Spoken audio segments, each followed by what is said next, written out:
Magandang araw! It's a Jubilee Year 2025, a special period of renewal. Ayan po, meron tayong Pilgrim's Passport at nakalagay po dyan yung 8 lugar na aming pupuntahan.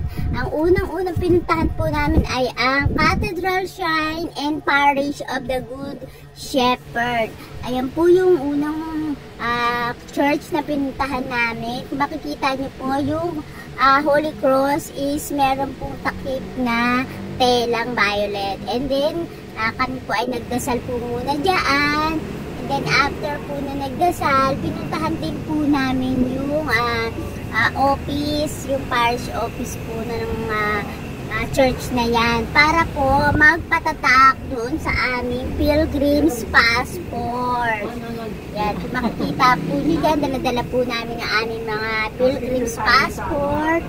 Then, tatatakan po iyan ng stop ng church. Yan, may tatak na. And then, nagpa-picture din po kami dyan. And then, ang number 2 naman po na aming pinuntahan ay ang Santuario de San Paulo. Ayan. So, eto naman po yung lugar na to. Is kung makikita nyo rin po, may mga tao po na nandyan sa loob ng church.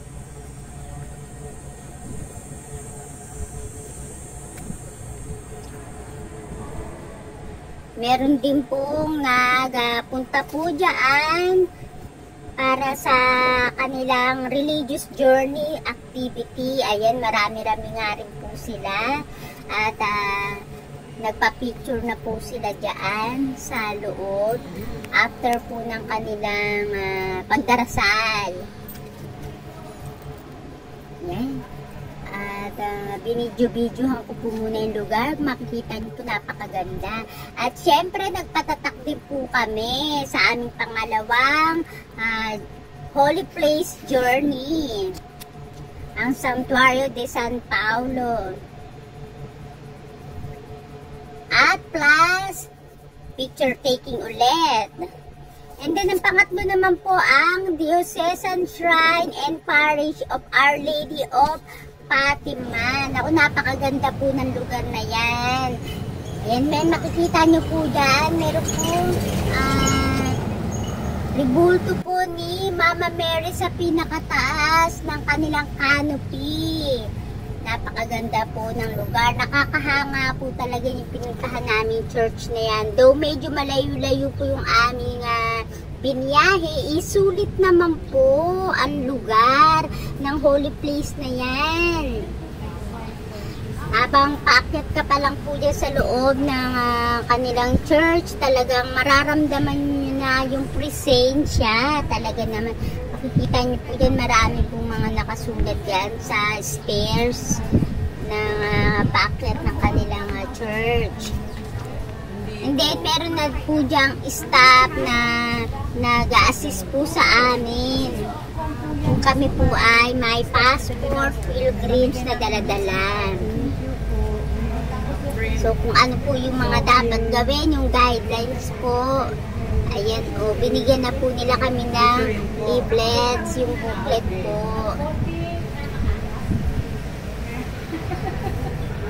At napakaganda po ng kanilang church. Ayan po, makikita niyo po sa aking video sa loob ng kanilang church. Talaga nakakamangha. At very ang kanilang lugar. Ayan, at meron na rin po tatak ng aming passport and then picture taking. At meron din po sila ditong lugar kung saan pwede po kayong bumili ng kanilang mga items or memorabilia ng church nila. Ayan, bumili po kami ng rep magnet. Ayan o. At nag-ikot-ikot din po kami dito sa labas at tinignan po namin si Mama Mary. Next po, yung pang-apat po na pinuntahan namin, ang National Shrine and Parish of Our Lady of Mercy. So, ito naman pong simbahan na ito is along the road po. So, Ayan, napakainit po. Pero kahit na mainit po, is tuloy pa rin ang aming journey activities.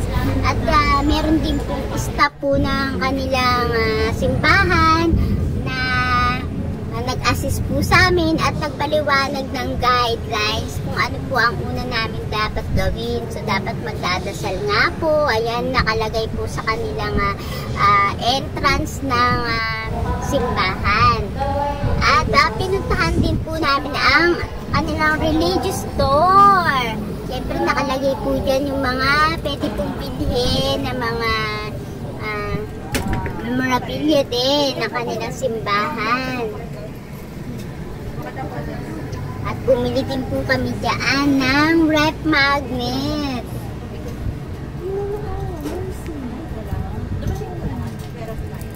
Hindi naman po mga mahal ang mga paninda nila dyan. And then, syempre, nagpatatak din po kami. And picture taking. So, ang panlima naman po na pinuntahan namin ay ang San Bartolome de Novaliches Parish. Yan. Ito rin po is along the road din po. At makikita nyo nga po yung katabi ng 7-Eleven. So, ang ganda rin po ng simbahan nila. Sa malayo pa lang po is makikita nyo na po dahil ang kanilang pintura is cream and green. Naku, nakakahalina rin po na pumasok sa loob ng kanilang simbahan. At napakaaliwalas po. Ayan. Pagpasok nyo rin po dyan, ayan o, sa bukana pa lang po, meron din pong stop na mag-guide sa inyo at nakalagay din po yung guidelines ng kanilang pilgrimage. Napakaliwalas po ng kanilang simbahan at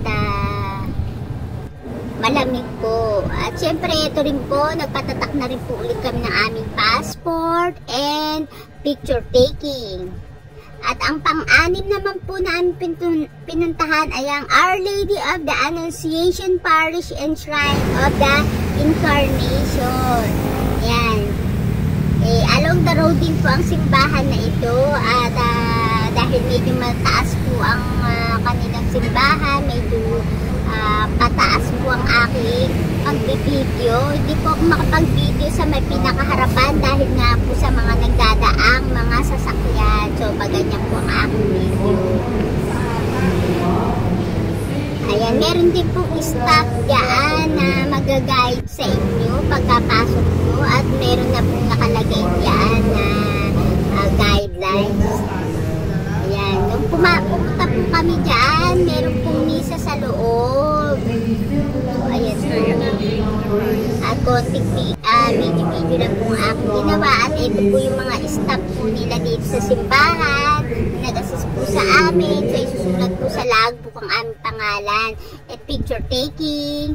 At ang pang-pito naman po na pinuntahan namin ay ang Santuario de San Vicente de Paul, Shrine of the Poor. Naku, napakaganda rin po ng simbahan na ito. Nakakamangha din po. Yan po. At pagpasok nyo nga lang po dito sa loob dahil medyo paggabi na po nung kami ay dumating is yung kanilang staff is wala po dito sa may harapan. So, nandun po sa may opisina na po nila. Kaya, after po namin magdasal po dyan sa loob ng simbahan, ayan, pinuntahan na lang po namin doon at picture taking kami. At ang pangwalo naman po na aming pinuntahan ay ang St. Peter Parish Shrine Leaders. Ayan, nakikita nyo naman po, ginabi na po kami. Ayan, mga nasa 6 PM na po ng gabi yan. Kaya medyo madilim na po. At ang loob nga po ng simbahan is wala pong ilaw sa kagandanan. Meron po silang gagawin po dyan sa loob. And then after po namin magdasal, so pinatatakan na po namin ang aming pilgrim's passport. At ipiniliwanag nga po ng simbahan, ang staff ng simbahan nila na meron daw pong certificate dahil natapos po namin ang walong journey namin. So, pupuntahan lang po namin daw dyan para kunin ang certificate namin. Ayan, picture taking din po ulit. At yes, natapos na namin at napakasarap sa pakiramdam. And moments later, syempre nagutom na. At kumain po kami sa malapit na lugar. Ang Shakey's Pizza.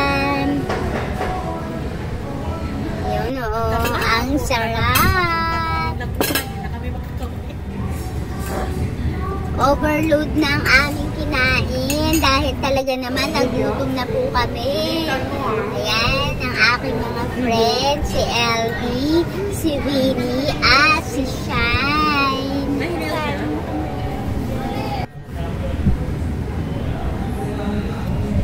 Kain po tayo, kain po tayo. Maraming salamat po sa pagsama.